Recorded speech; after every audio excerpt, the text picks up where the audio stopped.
Oke teman-teman, kita lanjut lagi ya workshop vaksin COVID-19-nya biar dapat pengetahuan lagi tentang vaksin COVID-19 ini. Oke, langsung aja ya teman-teman. Punya persepsi pengertian yang sama itu dulu tentang vaksin, vaksinasi, imunisasi, kemudian tadi tentang beberapa platform atau bentuk kandidat vaksin yang sudah berkembang dan sebentar lagi rilis untuk digunakan, dan ternyata dari WHO sendiri sudah menetapkan setidaknya ada 7 hal sampai akhirnya nanti otoritas di tiap negara, kalau kita di Indonesia Badan POM itu akan memberikan izin penggunaan vaksin di Indonesia. Dan tadi setidaknya ada beberapa rekomendasi juga dari ITAGI yang penting menjadi catatan bagi kita semua. Tapi alangkah baiknya jika nanti ditanya jawab bisa kita dalami satu persatu poin-poin tersebut.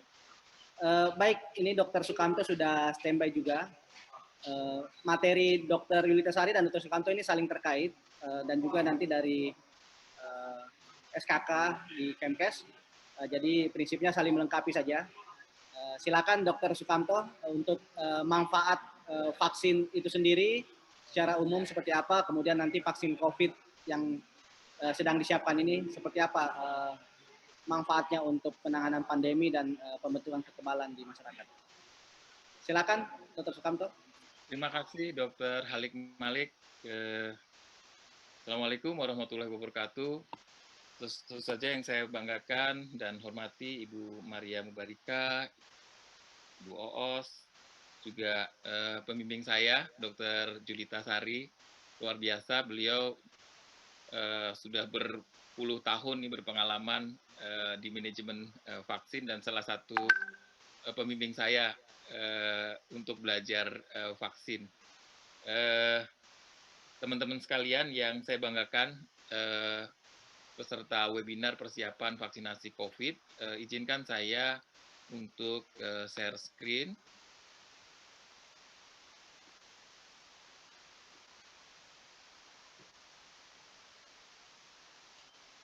Apakah sudah terlihat screen saya?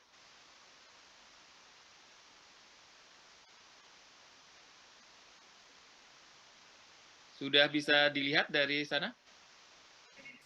Bagus, Dok. Silakan, Baik. Dok. Terima kasih. Sebagian besar apa yang akan saya sampaikan sudah disinggung, bahkan sangat jelas disampaikan oleh Dr. Julita Sari, sehingga tugas saya barangkali jauh lebih ringan. Ya, kami dari Satgas Imunisasi Dewasa, pengurus besar Perhimpunan Spesialis Penyakit Dalam Indonesia, mendapatkan tugas untuk menyampaikan manfaat imunisasi dan terutama pengenalan vaksin COVID-19. Barangkali ralat sedikit, saya bukan konsultan infeksi, tapi konsultan alergi imunologi klinik, dokter. KAI ya, konsultan alergi imunologi. Terima kasih, Dr. Sukamto. Baik, jadi bahasan kita nanti adalah pentingnya imunisasi untuk mencegah penularan penyakit menular, kemudian program imunisasi nasional dan kegiatan imunisasi swasta, imunisasi COVID-19 untuk pengendalian penularan COVID-19, dan siapa yang akan memperoleh imunisasi COVID-19 di Indonesia. Tadi sudah disampaikan oleh Dr. Julita tentang vaksinasi variola oleh Edward Jenner di tahun 1796. Jadi sejarah vaksinasi ini sudah cukup panjang dan sudah mencatat beberapa keberhasilan. Salah satunya adalah yang disebut tadi eradikasi variola atau cacar yang menyebabkan kematian, ataupun kalau misalnya yang menderita sakit tetap hidup, itu akan cacat, ya, mukanya bopeng-bopeng, ya, dan ini menular amat sangat cepat. Nah, sebetulnya bahkan sebelum Jenner itu orang-orang yang ada di Cina, kemudian India dan Turki itu sudah mulai mengembangkan imunisasi. Nah, bahkan kemudian kita lihat di dalam catatan sejarah di awal abad 18, Lady Mary Wortley Montagu, istri Dr. Montagu, istri Duta Besar Inggris di Turki, menceritakan praktek imunisasi variola pada dokter-dokter Inggris. Nah, kemudian Edward Jenner di eranya yang sangat bersejarah melakukan imunisasi variola pada seorang anak bernama James Phipps yang berusia 8 tahun, dan anak ini tidak tertular variola. Dan kemudian beliau membuat monograf yang kita bisa pelajari. Dan sebenarnya dokter-dokter muslim di Turki sudah terlebih dahulu melakukan imunisasi sebelum Edward Jenner. Nah, tadi sudah disampaikan manfaat vaksinasi. Mencegah penularan penyakit menular, kemudian eradikasi penyakit menular, sejarah variola, tadi juga disampaikan bagaimana polio di banyak negara, termasuk Indonesia, itu sudah terkendali, juga morbili atau campak, dan para ahli sudah menghitung ternyata keuntungan secara ekonomi, ya, ini ada satu hitungan bahwa setiap Rp1 yang diinvestasikan untuk vaksinasi menghasilkan manfaat Rp16. Jadi sekitar 16 kali lipat. Bagaimana mungkin, nah nanti kawan-kawan bisa menghitung kalau kita sakit flu saja misalnya, berapa kerugian yang bisa kita hitung, baik itu material maupun imaterial, termasuk kerugian ketika kita harus menularkan kepada orang lain dan orang tersebut rentan dan bisa meninggal karena komplikasi karena penyakit yang kita tularkan. Nah, setiap anak berhak untuk memperoleh vaksinasi. Kita sudah belajar di Indonesia beberapa kali dilaksanakan program imunisasi nasional. Nah, sedikit barangkali tentang program imunisasi nasional, itu pemerintah menyediakan imunisasi untuk seluruh anak Indonesia. Kita tahu di tahun 90-an itu ada pekan imunisasi nasional polio, kemudian juga vaksin yang disiapkan BCG, hepatitis B, DPT, HIV, polio, campak, morbili, rubella, ya, dan ini cakupan antar provinsi masih berbeda. Nah, saya kira ini juga bisa nanti jadi cerminan kita, para pengelola vaksinasi atau imunisasi ini, untuk bisa berkaca dari pengalaman masa lalu tentang bagaimana agar herd immunity yang disampaikan tadi oleh Dr. Julita Sari bisa tercapai. Tidak akan tercapai kalau cakupannya tidak terpenuhi, ya, apalagi masing-masing daerah berbeda-beda. Nah, jika cakupan rendah tentu saja dapat terjadi outbreak atau kejadian luar biasa. Nah, pemerintah pusat menyediakan vaksin, pemerintah daerah dan kawan-kawan melaksanakan imunisasinya. Nah, ini yang kenapa acara seperti ini dilakukan, agar kawan-kawan tidak gagap sebagai vaksinator, ya, atau manajemen distribusi vaksin, ketika ditanya oleh masyarakat itu mengerti persis apa dan bagaimana vaksin yang kita berikan kepada masyarakat. Nah, layanan imunisasi nasional juga dilaksanakan oleh layanan swasta, ya, yang sudah, ya, yang non-COVID itu sekitar 11%. Jadi ini juga satu bukan pengalaman baru, ya, swasta melakukan pelayanan vaksinasi, baik itu di rumah sakit maupun klinik atau klinik-klinik khusus vaksinasi. Nah, hampir seluruh negara melaporkan cakupan imunisasi dan Organisasi Kesehatan Dunia WHO memberi dukungan teknis. Nah, bagaimana imunisasi pada orang dewasa di Indonesia? Tadi disebutkan bahwa prioritas yang akan divaksin ada tenaga kesehatan. Dan dari kesepakatan memang sesuai dengan penelitian yang ada, kita akan memberikannya pada orang dewasa 18 tahun ke atas sampai umur 59 tahun. Nah, kita tahu bahwa imunisasi pada anak secara massal telah dimulai pada tahun 1970-an, ya. Bahkan sebelum itu, dan telah berkembang menjadi program imunisasi nasional. Nah, imunisasi pada dewasa itu baru dimulai tahun 2003 pada waktu itu Prof. Samsul Rizal sebagai Ketua PB PAPDI mencanangkan Satgas Imunisasi Dewasa di Manado, dan kita mulai melakukan pembahasan, kemudian juga pelatihan-pelatihan pada ribuan dokter di seluruh Indonesia ya untuk memasyarakatkan imunisasi dewasa. Nah, imunisasi dewasa saat ini masih ditanggung masyarakat, kecuali tetanus dan difteri. Nah, di luar negeri, imunisasi dewasa sebagian besar juga ditanggung oleh negara. Ini beberapa negara ya. Nah, jika cakupan imunisasi turun, tentu saja tidak mencapai target yang diharapkan, itu akan dapat terjadi kejadian luar biasa atau outbreak. Nah, untuk mengatasi outbreak ini perlu upaya cepat, terpadu, dan membutuhkan biaya besar, karena mungkin perlu dilakukan outbreak response immunization. Ya, jadi barangkali kita bisa berkaca pada difteri, di mana pada saat itu terjadi di tahun 2017 itu ada outbreak difteri di Provinsi Banten, DKI Jakarta, dan Jawa Barat. Kemudian pemerintah melakukan program outbreak response immunization terhadap difteri yang dimulai tanggal 11 Desember 2017. Nah, tentu saja kalau ada outbreak seperti ini, memang membutuhkan biaya yang sangat besar. Kenapa? Karena kalau sudah ada ORI, maka orang atau anak yang sudah divaksin pun sebelumnya itu harus dilakukan vaksinasi untuk memastikan bahwa kekebalan tubuh populasi yang ada outbreak tadi itu cukup baik. Jadi minimal bisa tercapai nanti yang disebut sebagai herd immunity, sehingga orang-orang yang sudah imun atau kebal karena mendapatkan vaksin tadi bisa melindungi sebagian yang belum melakukan vaksinasi dan tentu saja tidak ada kekebalannya. Nah, herd immunity dapat dicapai bisa melalui beberapa hal. Yang pertama, penyebaran penyakit. Jadi contoh hepatitis A sebelum tahun 1970 itu di mana terjadi outbreak hepatitis A karena higiene yang kurang baik, karena kita tahu hepatitis A ini menular melalui oral fekal, ya. Orang-orang kemudian menjadi sakit dan kebal.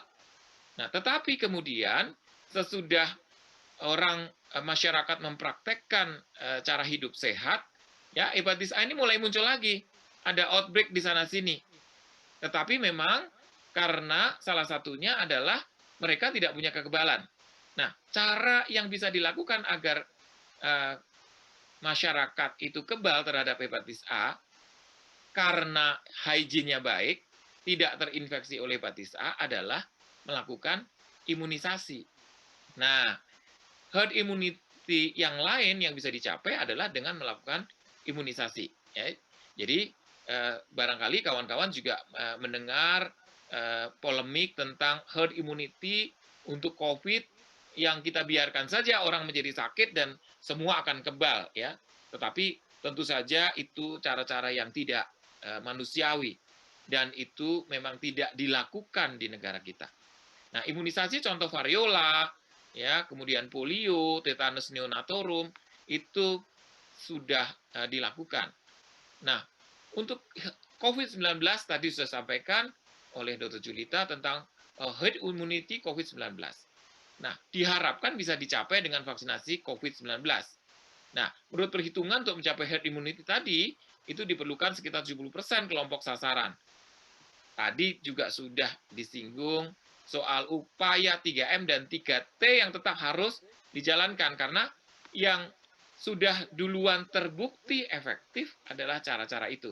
Sementara kita masih terus mengamati, walaupun efikasinya baik, ya, karena itu pada ranah clinical trial atau penelitian klinis fase 1, 2, 3, ya, munculnya antibodi juga sangat baik, ya.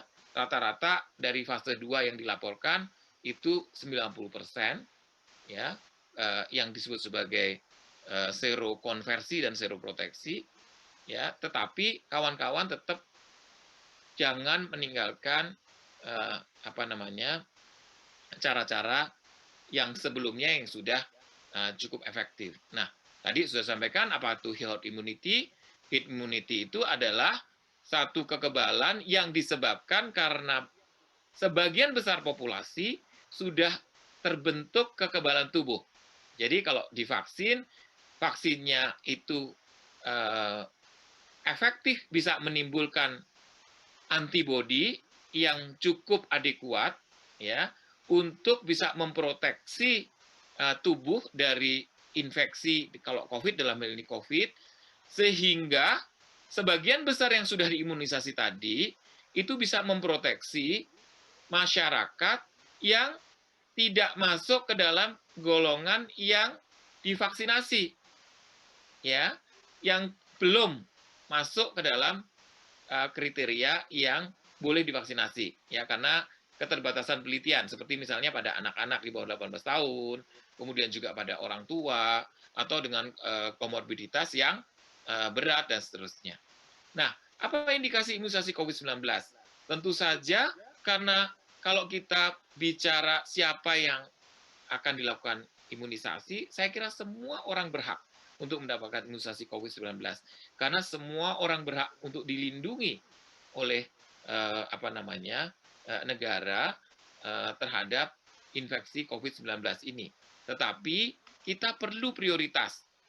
Nah, berdasarkan apa? Tadi juga sudah disampaikan, prioritas tadi adalah orang-orang yang kontak langsung, yang punya risiko tinggi untuk tertular penyakit COVID-19 ini. Satu. Kemudian yang kedua, tentu saja indikasinya disesuaikan dengan penelitian klinis yang sudah dilakukan sebelumnya. Ya, jadi penelitian klinis yang dilakukan, misalnya umur 18 tahun ke atas sampai 59. Nah, indikasi pada umum yang disusun oleh banyak negara adalah sebagai berikut. Petugas kesehatan, kemudian garda depan pelayanan publik, penyelenggaraan administrasi negara, kelompok produktif, kelompok dengan komorbiditas, kelompok usia lanjut, dan kemudian kelompok anak-anak. Nah, kelompok yang sementara tidak diimunisasi, itu kelompok berpenyakit kronis yang belum terkendali, kemudian penyakit autoimun, kelompok yang mendapat obat penurun kekebalan tubuh yang dosisnya besar, seperti kanker, kemudian juga obat-obat imunosupresan yang lain yang menyebabkan daya tahan tubuhnya turun. Kemudian penentuan layak atau tidak layak imunisasi COVID-19 itu oleh dokter. Jadi kalau kawan-kawan sebagai seorang dokter, ini mesti jago menguasai vaksin COVID-19 ini.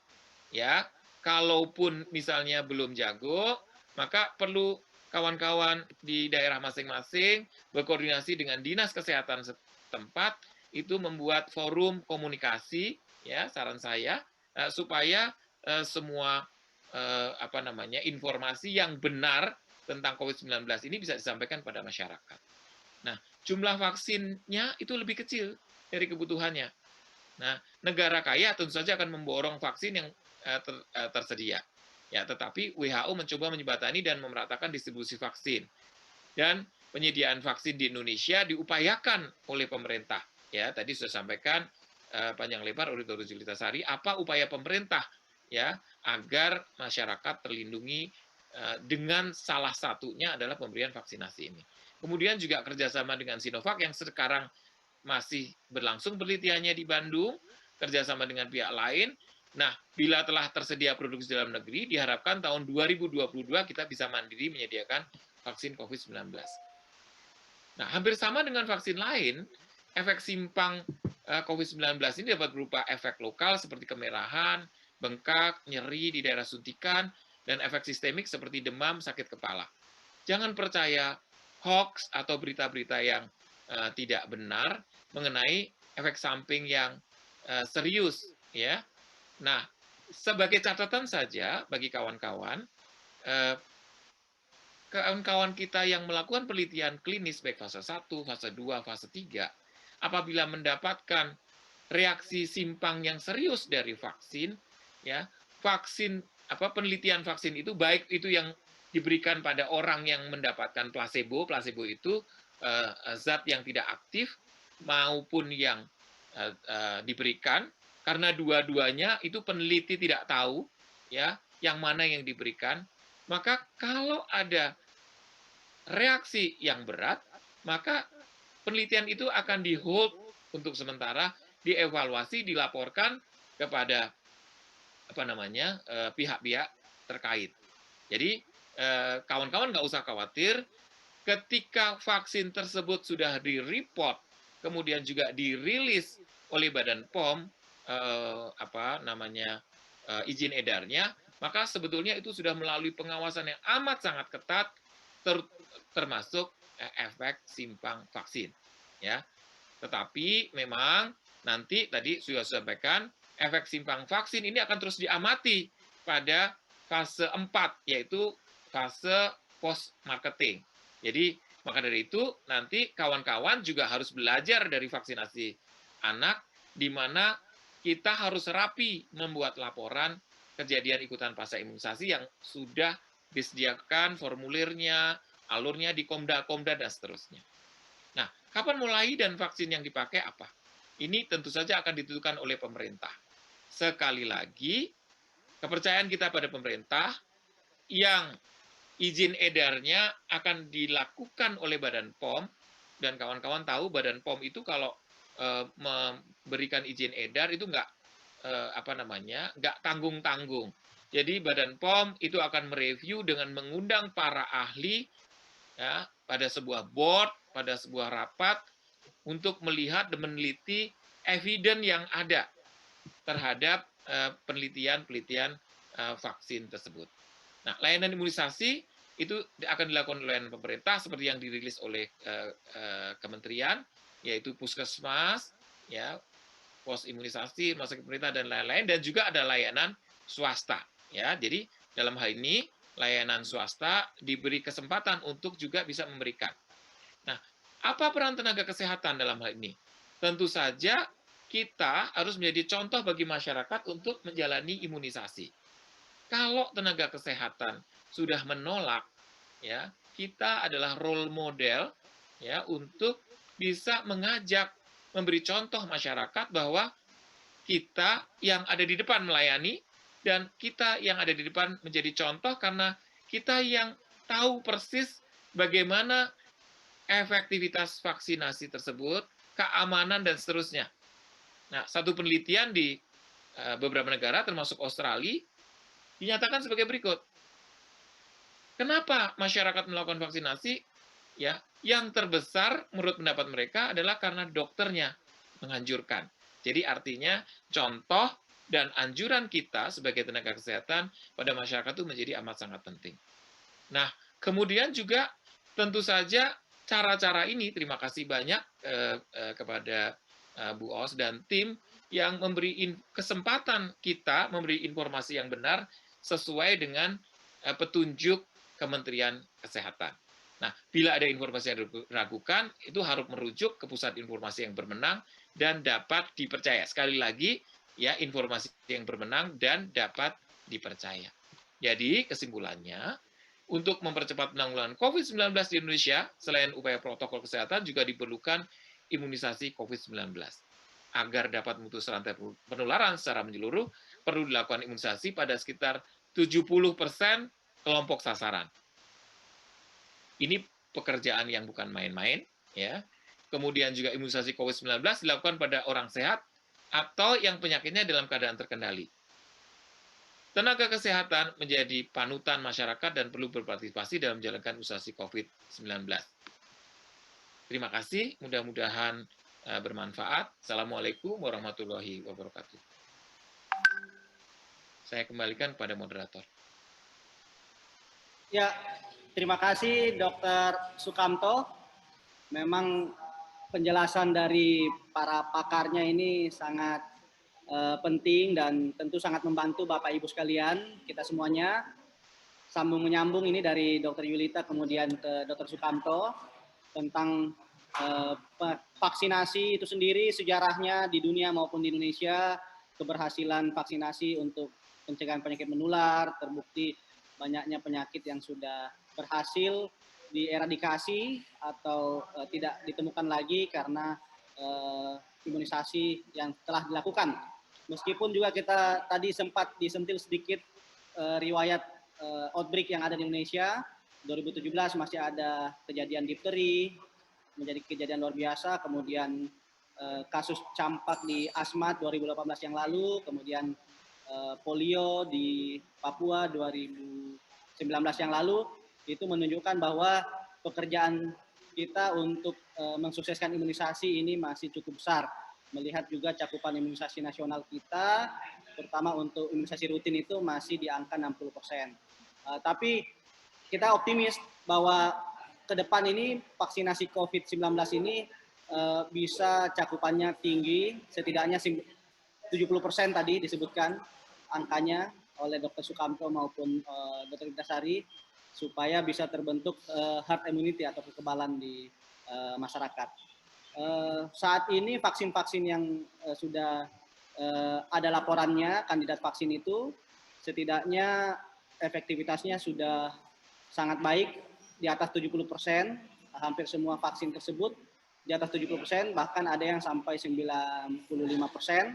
Nah, tapi tentu ada tantangan masing-masing. Tadi Dr. Intasari menyebutkan tentang tantangan logistik, cold chain-nya, penyimpanannya pada suhu tertentu, ada yang bahkan minus 70, minus 80 derajat, kemudian ada juga yang minus 20 derajat, tapi kita tetap berpotensi untuk mendapatkan vaksin tersebut dengan dukungan cold chain yang khusus. Dan ada juga yang seperti pada umumnya vaksin-vaksin yang sudah digunakan di Indonesia yang di suhu 2-8 derajat. Nah, ini beberapa isu yang perlu juga menjadi perhatian terkait pelayanan vaksinasi ke depan dan juga bagaimana penerimaan vaksin di masyarakat. Ini dari pertanyaan-pertanyaan yang muncul ini ada cukup banyak di room ini, di komentar yang ada, baik di Zoom maupun di YouTube. Tapi mohon bersabar dulu Bapak Ibu sekalian. Dr. Sukamto dan Dr. Yulita masih bersama kita. Saya ingin menyapa dari Subdit Imunisasi Kementerian Kesehatan Republik Indonesia, apakah Dr. Asik atau yang mewakili sudah hadir?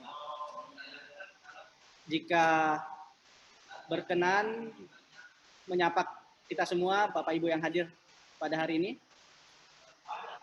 Kita berharap di sesi yang ketiga ini akan dijelaskan tentang persiapan pelaksanaan vaksinasi COVID-19 di Indonesia, terutama tadi menyambung soal sasaran siapa saja yang akan diimunisasi.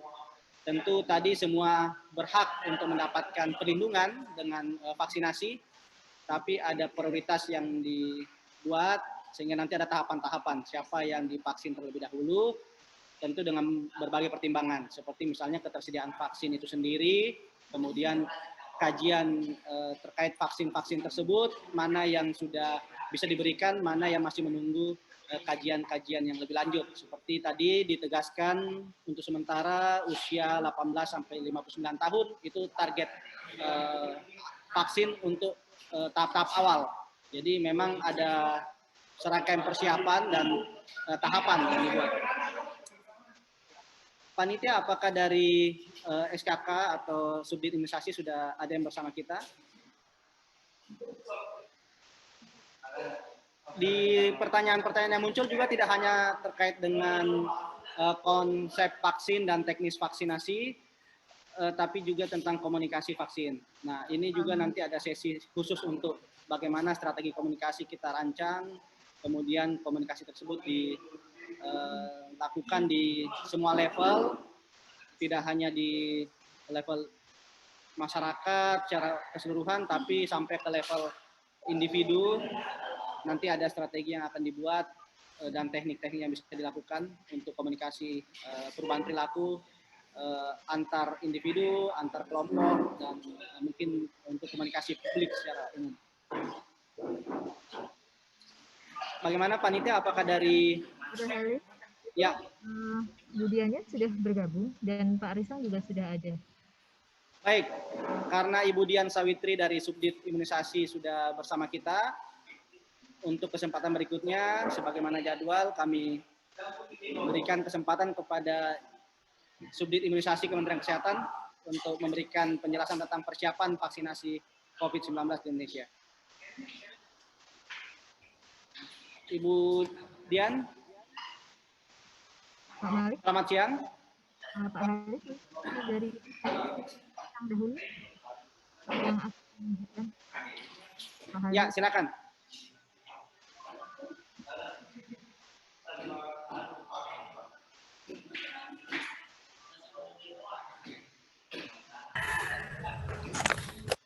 Halo Ya. Dokter Malik. Ya, Halo Dokter Malik. ya silakan. Apakah sesi saya dulu? Ya, mengingat Pak Risang Rimba Atmaja sudah bersama-sama kita. Selamat siang Pak Risang. Selamat siang Dok Halik. Kita lanjut ke sesi ketiga dengan materi tentang komunikasi publik atau strategi komunikasi terkait pelaksanaan vaksinasi COVID-19 ke depan. Pak Risang Rimba Atmaja ini dari Komite Penanganan COVID-19 dan Pemulihan Ekonomi Nasional KPCPEN yang telah ditunjuk untuk membantu komunikasi publik vaksinasi COVID-19. Baik, waktu dan tempat kepada Pak Risang, silakan. Terima kasih. Menit, ya. Berapa menit Dokter Halik? 25 menit, Dok. Oh, 25 menit ya? Di diskon ya. Silakan, Bung Risang. Baik, Dokter Halik, terima kasih atas pengantarnya. Bapak Ibu sekalian, Assalamualaikum warahmatullahi wabarakatuh. Selamat siang menjelang sore, Bapak Ibu. Semoga dalam keadaan sehat ya. Saya dikenalkan tadi oleh Dokter Halik, nama saya Risang. Ya, buah pisang, buah kedondong, P-nya diganti jadi R dong, Risang. Nah, itu nama saya. Nah, pada kesempatan kali ini saya ingin sharing saja, berbagi bersama Ibu Bapak yang tentu saja sudah punya banyak pengalaman tentang apa? Tentang komunikasi antar pribadi atau komunikasi antar orang yang Bapak Ibu bisa manfaatkan dalam rangka mengedukasi masyarakat tentang vaksin COVID-19. Ya, wah, kenapa harus buru-buru mengedukasi, bukankah masih lama, masih sekian bulan lagi ya. Januari 2021 di awal itu kan baru tenaga kesehatan yang divaksin, sementara masyarakat masih lama. Nah, sebetulnya jawabannya begini Bapak Ibu. Kalau kita bicara komunikasi perubahan perilaku, maka kita sebetulnya bicara proses ya. Ada proses, ada waktu yang dibutuhkan untuk menyadarkan masyarakat. Tidak bisa misalnya dalam sehari hari ini kita sampaikan, maka kemudian hari ini pula masyarakat berubah perilakunya, menerima. Nah, itu yang agak sulit Bapak Ibu ya.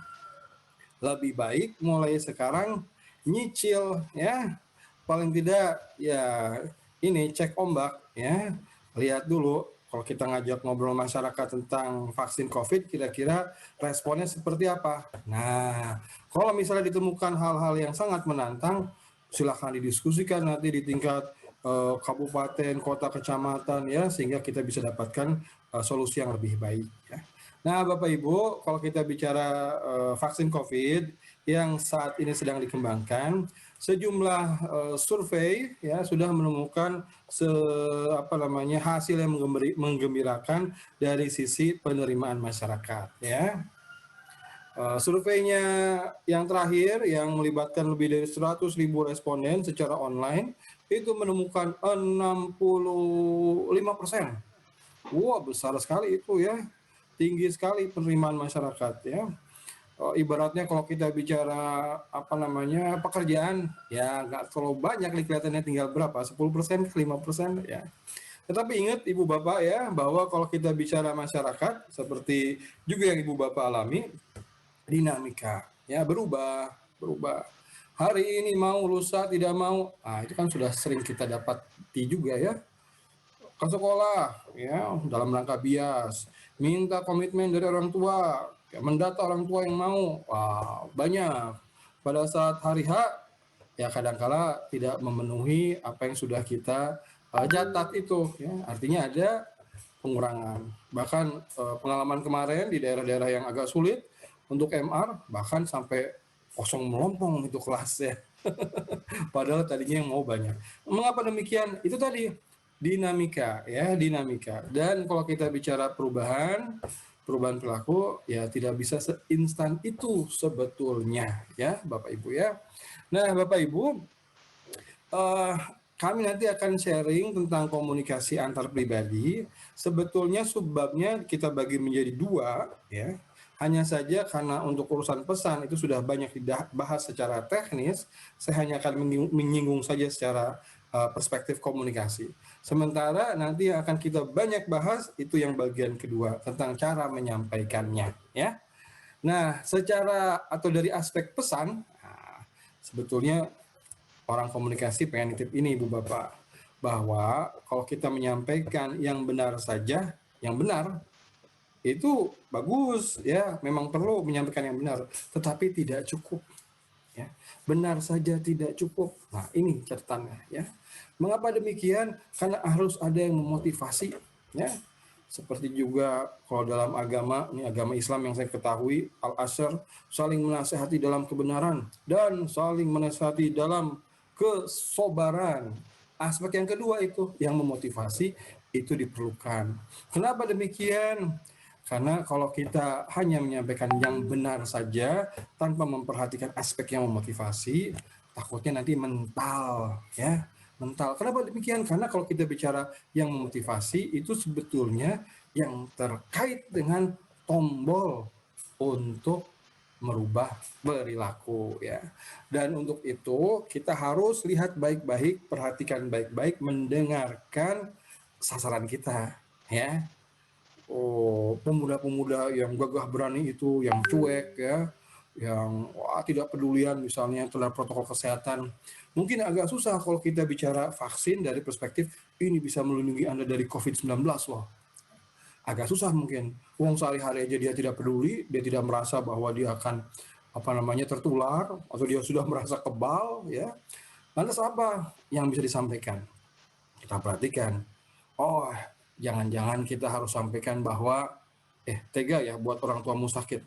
Kamu sudah tidak cinta sama orang tuamu. Kamu bisa menularkan loh ke orang tuamu. Orang tuamu itu yang harus dilindungi. Nah, agak berbeda jadinya ya.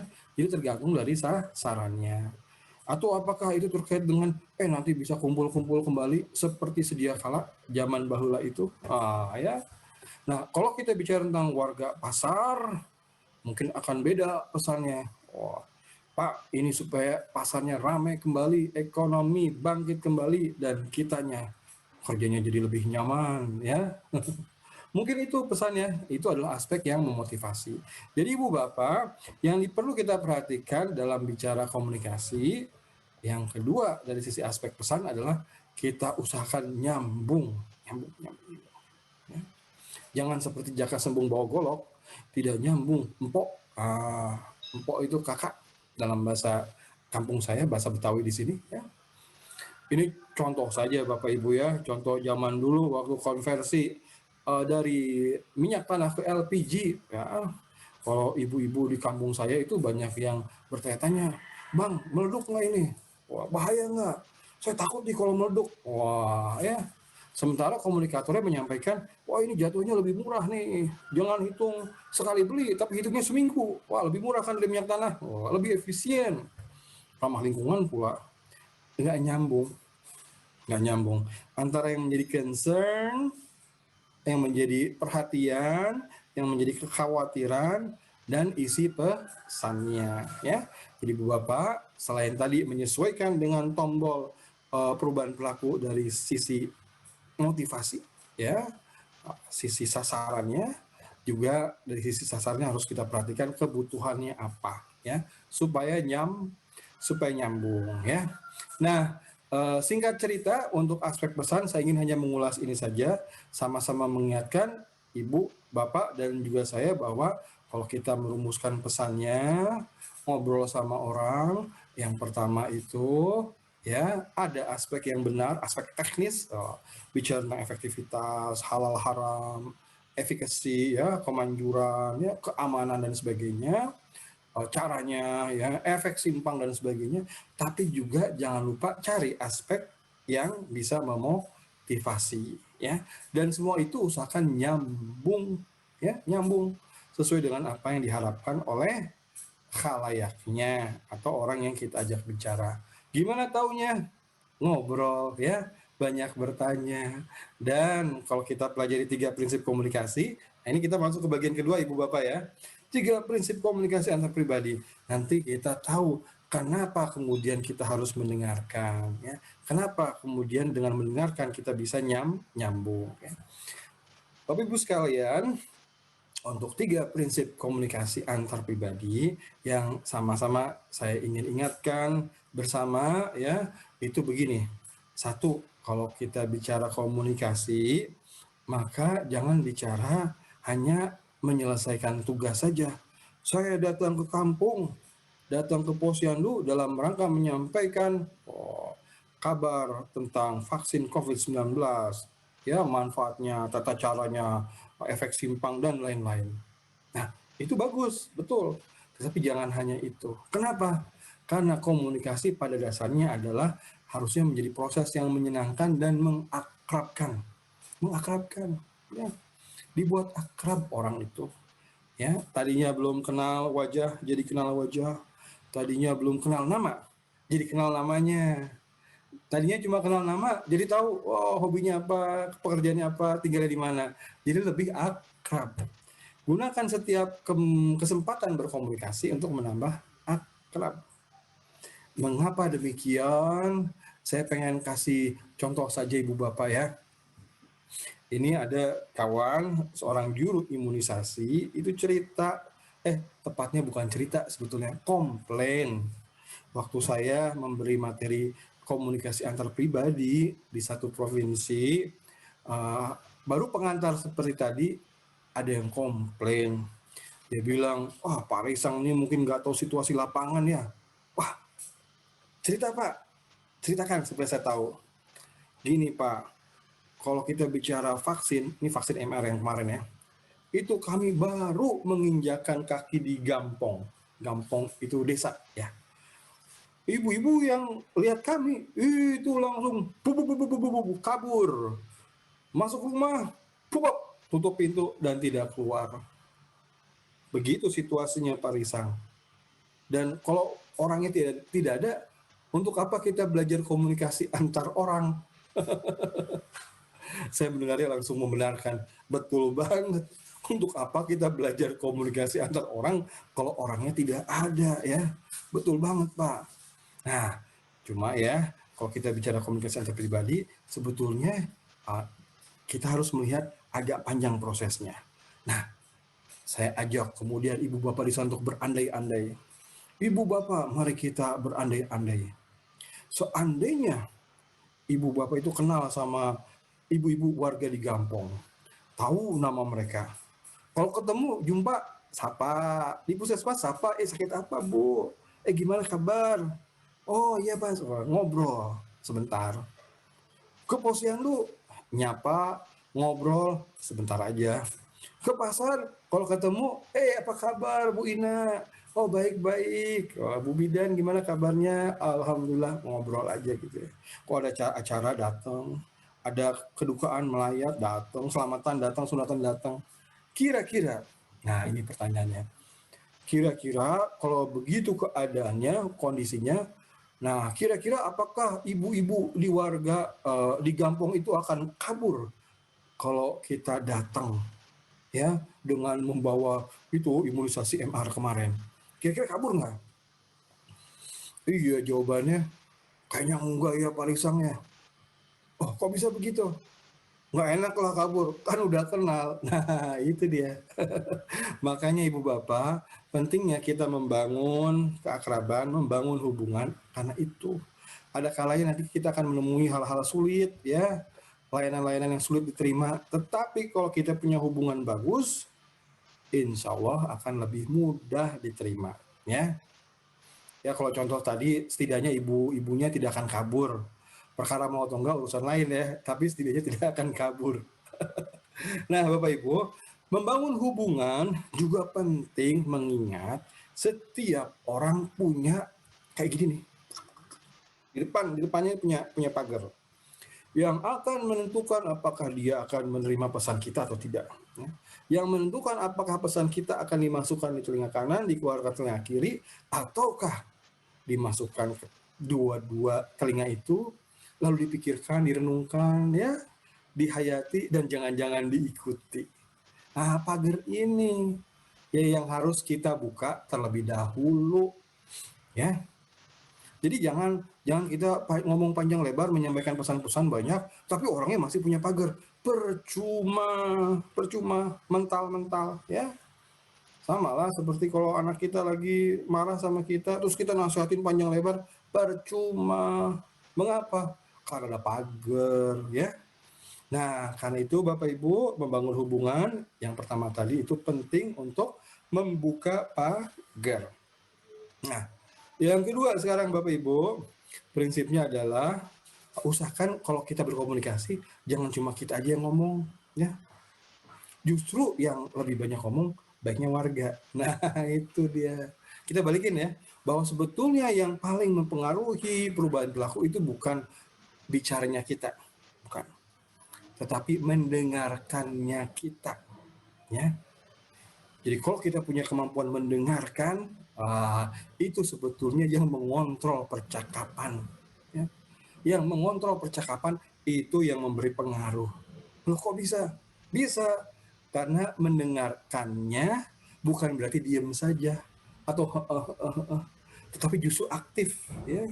Aktif bertanya, mengelola percakapan, memahami, menunjukkan perhatian, respek, penghargaan yang kemudian membuat warganya merasa dihargai, terbuka pagernya, dan kemudian justru mendengarkan kita. Ya, ini yang kedua.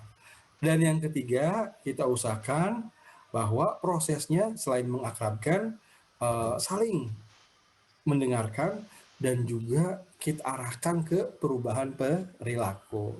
Ini prinsipnya Ibu Bapak untuk komunikasi antar pribadi yang saya akan jelaskan. Nah, sekarang mari kita lihat teknik-tekniknya untuk setiap prinsip ini. Ya, yang pertama Bapak Ibu ya, mengakrabkan. Memang ini investasi. Apakah jangka panjang? Enggak juga, kadang-kala bisa kita lakukan secara instan. Ada beberapa teknik yang saya identifikasi ya, yang mungkin Bapak Ibu bisa gunakan. Yang pertama, nah, simpel. Kalau kita ngobrol sama orang ya, ngobrol gitu ya, nanya pasien, nanya klien gitu, nasihatin, usahakan gunakan namanya Ibu Bapak. Ya, pakai namanya ya. Bu Nila ya, semoga sehat Bu Nila. Jangan lupa tidurnya diminum Bu Nila. Disebut namanya ya. Mengapa demikian? Karena nama itu bukan sembarang nama Bapak Ibu ya.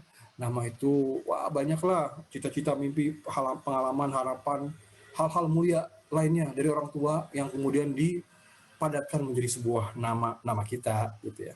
Dan secara ilmiah memang kalau kita menyebut nama, maka otaknya akan beraktivasi, memberi perhatian lebih, dan orangnya akan menjadi lebih senang. Ya. Jadi itu satu pertama, gunakan nama dalam percakapan. Ya. Tapi saya nggak tahu namanya, Pak Risang. Tanya dulu makanya, tanya namanya siapa. Kalau sudah dapat namanya siapa, langsung digunakan supaya tidak lupa. Ya. Yang kedua, sekarang Bapak Ibu, cari simpul atau percalian. Ya. Orang Indonesia kan suka tuh nanya aslinya mana, ya. Orang mana sih aslinya, ya. Nah sebetulnya pertanyaan ini bukan pertanyaan kepo yang pengen tahuan, bukan. Tapi sebetulnya orang sedang mencari simpul. Untuk apa? Untuk membuat nyaman komunikasi. Ya. Jadi Bapak Ibu ya, kalau melihat misalnya ada tukang dagang, ya, datang ke kita tidak pakai masker, kita pengen beli sekaligus ingin menasihati dia untuk agar pakai masker. Ya. Wah, mungkin caranya jangan langsung, wah Pak, Bang, pakai masker dong Bang, supaya ini itu. Takutnya dia masih punya pagar tuh, ya. Nah, tapi kita bisa juga tanya, Bang, aslinya dari mana Bang? Saya, iya, aslinya dari mana? Bogor. Bogor sebelah mana? Bogor Cimanggu. Ya, saya Ciwaringin Bang. Oh, Bogor juga, tetanggaan kita dong. Iya, simpul yang kemudian membuat komunikasi menjadi lebih lancar. Jadi silahkan Ibu Bapak kalau ngobrol sama pasien, klien gitu ya, coba cari simpul-simpul. Ternyata anak kita sama ya, di sekolah yang sama. Wah, simpul itu. Nanti kalau udah ada simpul, waduh itu jadi ini loh apa namanya, klien yang setia. Yang berikutnya Bapak Ibu yang kita bisa gunakan juga adalah lakukan pertolongan kecil tapi cepat. Kecil cepat ya. Ada ibu yang datang anaknya digendong, sepatunya jatuh. Oh, langsung kita ambil sepatunya kita pasangkan. Kecil cepat bermakna. Wih, berasa itu. Kalau sudah berasa kemudian wah senang ya. Ada kawan relawan untuk layanan imunisasi cerita, ini teman di Papua, dia cerita kalau saya Mas Risang ya, saya suka gendong-gendong anak gitu, jadi kalau saya kesana saya gendong-gendongin anak, saya main-main gitu ya, saya ajak ngobrol, ternyata mama-mamanya seneng, dan ketika saya ajak imunisasi jadi lebih mudah gitu ya. Jadi jangan jaim Bapak Ibu ya, kalau bisa lakukan pertolongan kecil cepat, lakukan saja ya. Nah, Bapak Ibu, yang berikutnya yang saya ingin jelaskan dalam rangka membangun hubungan ini terkait sama satu, non-verbal atau komunikasi tanpa kata-kata. Dan yang kedua, itu terkait dengan kemampuan kita mendengarkan. Ya, ini masuk nanti ke prinsip kedua ya. Non-verbal. Ya, memang dalam masa pandemi ini non-verbal kita hilang nih. Senyum hilang, suara datar. Ya, maka warga itu suka ngomong-ngomong gitu, Bu Bidan ini sekarang agak jutek, Bu Bidan ini sekarang agak datar, kurang ramah. Ya sebenarnya enggak, cuma gara-gara senyumnya hilang dan suaranya datar ya begitulah. Nah terus gimana dong caranya agar kita tetap ingin menunjukkan keramahan kita, ingin menunjukkan penyambutan kita yang baik, yang membuat orang menjadi senang, yang membuat orang kemudian lebih terbuka. Gimana dong caranya? Caranya kompensasi yang hilang itu dengan nonverbal yang lain. Apa aja itu? Macam-macam. Gerakan tangan bisa, kepala bisa, tubuh bisa, mata yang lebih berbinar bisa, yang menunjukkan bahwa kita itu senyum ya. Intinya itu ya. Jangan sampai hilangnya nonverbal kunci seperti senyum dan suara ya. Kalau pakai masker jadi lebih datar gitu ya. Nah, jangan sampai hilangnya itu membuat layanan menjadi kesannya jutek dan kurang ramah ya. Jadi nonverbal Ibu Bapak itu sangat penting karena nonverbal itu masuknya di hati, dirasa, bukan masuk di otak. Gitu ya. Kalau senyum orang tuh senang ya, bukan mikir itu apa, bukan. Ya itu kognitif bukan, tapi lebih di hati ya, di emosi. Nah, kontak mata jangan sampai ditinggalkan Bapak Ibu dalam berkomunikasi, karena itu salah satu yang penting untuk menunjukkan bahwa kita perhatian, kita ingin bicara, kita ingin mendengarkan dan lain sebagainya. Ya, Bapak Ibu, nonverbal juga penting dalam rangka kita untuk melihat apakah pesan yang kita sampaikan atau komunikasi yang kita bangun sudah diterima. Ya, orang sudah perhatian belum? Perhatian sungguhan, bukan hanya fisik aja ngeliat kita, tapi nggak perhatian, nggak. Perhatian, sungguhan. Apakah orang sudah menerima atau belum? Kita bisa cek dengan nonverbal. Ini orang komunikasi suka gaya-gayaan. Mereka menyebutnya kalibrasi. Jadi kalau ngobrol, beri nasihat, ya, coba kalibrasi sesekali. Ya, caranya gimana? Misalnya pas lagi kasih nasihat, pelan-pelan ngangguk gitu. Lalu lihat apakah ada keselarasan, apakah orang yang kita ajak bicara itu ngangguk juga. Kalau misalnya kita ngangguk gitu ya Bu ya, jadi vaksin ini nanti 2 kali, datang lagi ya, terus orangnya ngangguk, itu sudah calibrated, ya, sudah nyambung, sudah diperhatikan ya. Tapi kalau misalnya kita sambil ngangguk, jadi gitu ya Bu ya, nanti datang lagi ya, terus dia diem aja. Maka itu belum terkalibrasi alias belum nyambung. Ya baik Ibu Bapak, itu tentang komunikasi nonverbal ya. Intinya sebetulnya kalau kita bicara komunikasi, salah satu dasar hukum interaksi itu adalah timbal balik. Timbal balik resiprokal. Kalau kita mau didengarkan, maka tunjukkan bahwa kita mendengarkan. Kalau kita mau diperhatikan, maka tunjukkan bahwa kita memperhatikan. Dan untuk semua itu, kita sebagai komunikator harus ambil inisiatif terlebih dahulu. Di sini kuncinya, ya. inisiatif terlebih dahulu ya. Nah, termasuk yang tadi yang saya sebutkan tentang mendengarkan. Kalau kita ambil inisiatif mendengarkan terlebih dahulu, maka nanti orang akan mendengarkan kita saat kita bicara ya. Ini contoh Bapak Ibu, ada 2 percakapan ya, kiri dan kanan. Mana di antara kedua ini yang mendengarkan? Ayo. Iya, yang kanan ya. Kalau yang kiri kan, wah langsung babat. Bu Kader, Adi Nur ini kemarin saya kasih pisang. Kok dikasih pisang? Tidak boleh itu, belum 6 bulan ya, melanggar ASI eksklusif. Oh, jangan kasih lagi ya, cukup ASI saja. Menyampaikan pesan yang benar ya, tapi belum tentu memotivasi ya. Ini dia ya. Nah yang kedua Bapak Ibu, dia mengambil jalur yang lain, yang mendengarkan terlebih dahulu ya. Bu Kader, Adi Nuri ini kemarin saya kasih pisang. Kasih pisang apa Bu Tira? Pisang Ambon Bu Kader. Lah banget Bu Kader. Berapa sendok Bu Tira dapatnya? Dapat 2 sendok Bu Kader. Dengarkan aja dulu ibunya mau cerita ya. Nah, waktu kita mendengarkan itu sebetulnya dalam proses untuk membuka pagar ya. Baik Ibu Bapak, ini jadi mendengarkan itu prosesnya simpel aja sih sebetulnya. Bertanya, tapi bertanya yang simpel, yang nyambung dengan pernyataan atau cerita sebelumnya. Nah, tadi kan tentang ASI ya. Nah, itu banyak cerita-cerita tentang ASI kalau saya sih. Tapi untuk untuk vaksin terus terang belum. Jadi saya buat kalian ceritanya seperti ini. Bapak Ibu lihat ya, yang kiri dan kanan. Kan beda ya. Kalau yang kiri itu langsung babat. Pak Ali cerita, Pak Bulina, vaksin itu kan memang sudah ada sebelum corona, sudah disiapkan. Semua ini skenario bisnis tingkat tinggi. Bulinanya kaget. Pak Ali pikir corona ini hasil skenario.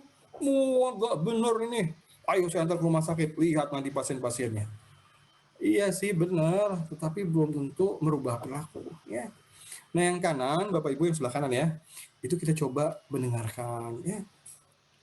Misalnya setelah Pak Ali bilang itu skenario bisnis tingkat tinggi, Bulinanya justru tanya, jadi ingin dengar ceritanya nih.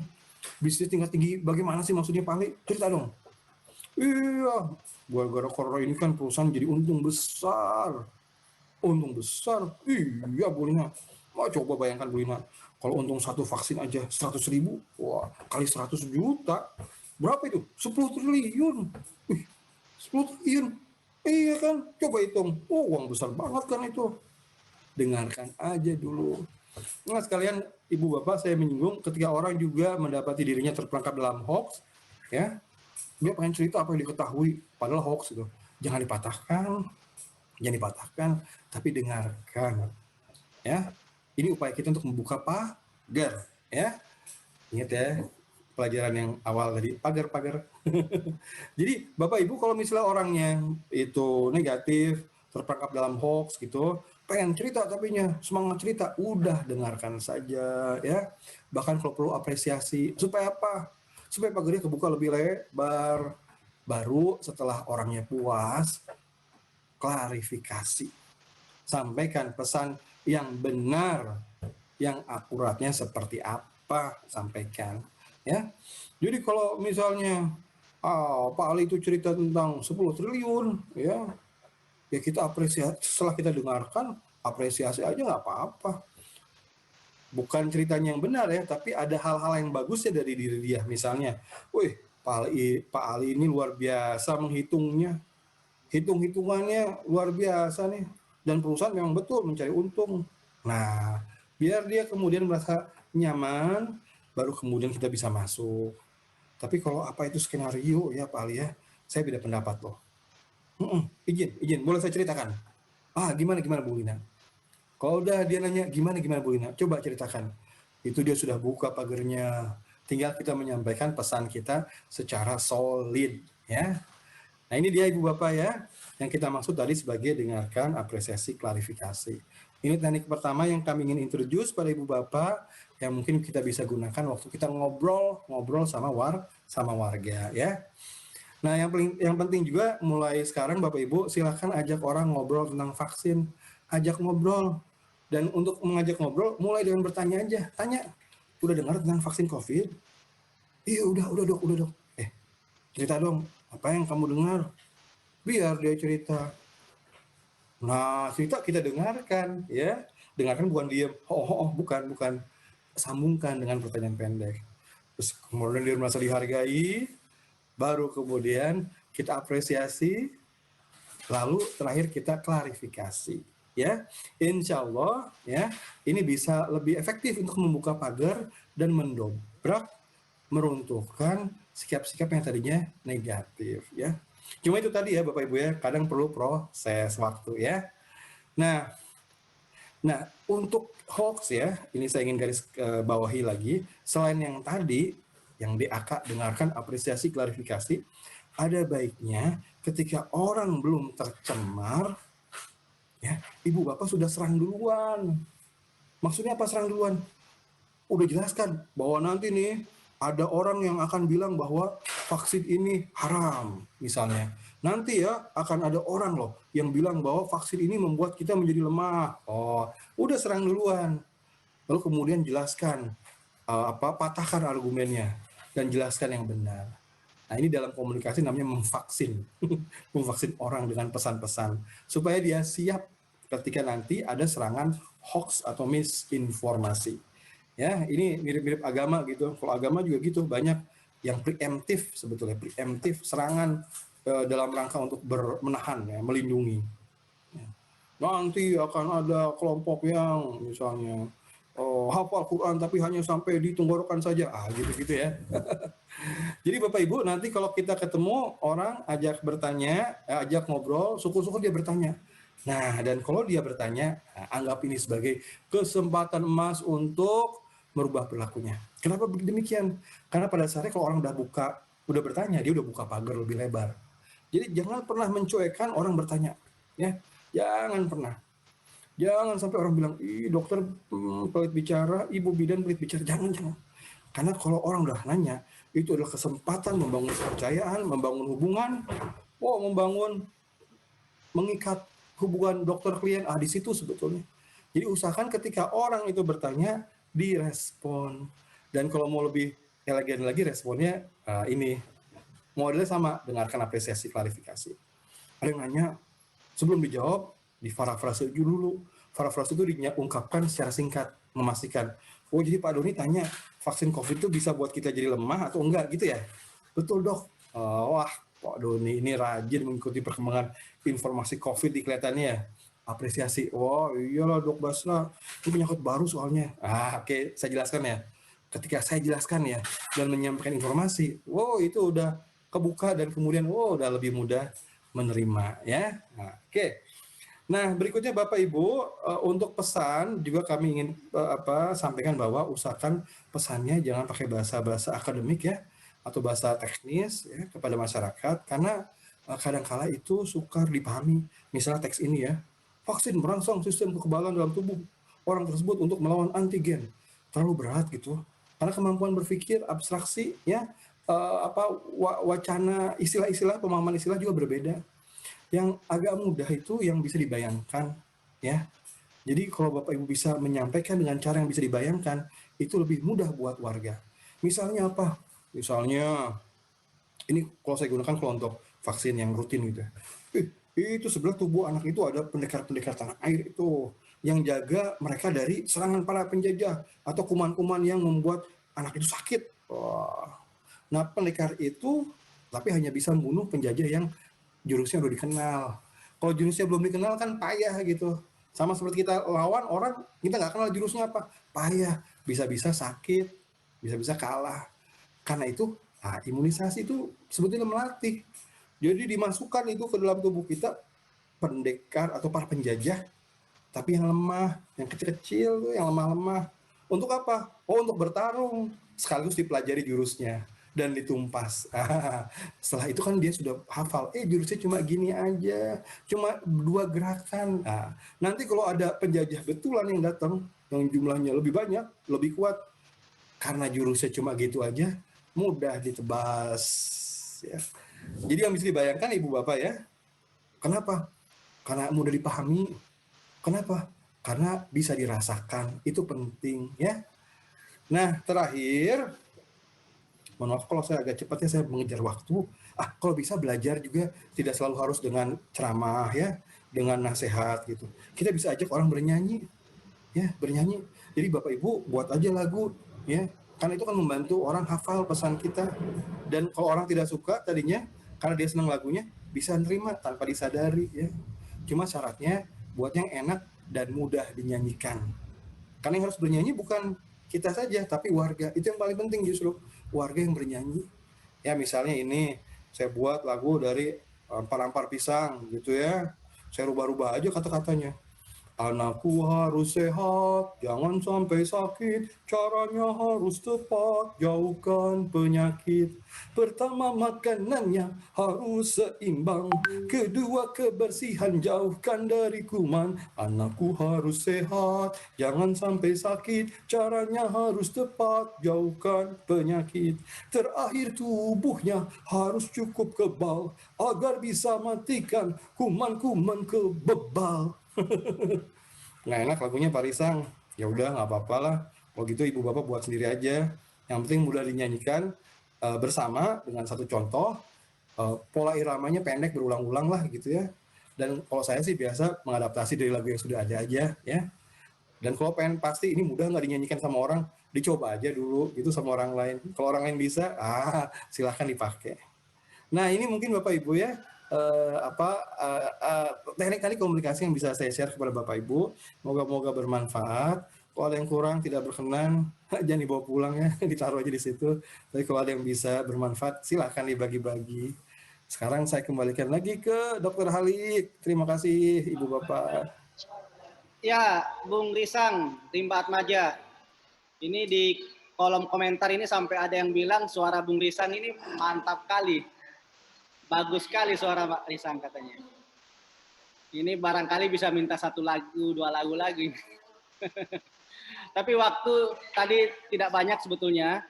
Pak Risang juga kita kasih bonus, tidak didiskon waktunya. 27 menit, terima kasih Pak Risang. Tentu tadi ada beberapa penekanan bahwa Bapak Ibu di sini ada juru imunisasi atau pemegang program imunisasi di puskesmas atau petugas di puskesmas, tentu ujung tombak baik dalam pelayanan maupun komunikasi terkait vaksinasi, baik yang komunikasi vaksinasi yang lalu-lalu, vaksin rutin atau kampanye vaksin, dan rencana vaksinasi COVID-19 ke depan. Nah, tadi penekanannya Bung Risang, memang teman-teman petugas kesehatan ini dan siapapun yang hadir di sini tentu menjadi contoh di masyarakat untuk. Oke teman-teman, karena aku lagi ada kerjaan, nanti kita sambung lagi ya. Sampai jumpa next video. Assalamualaikum.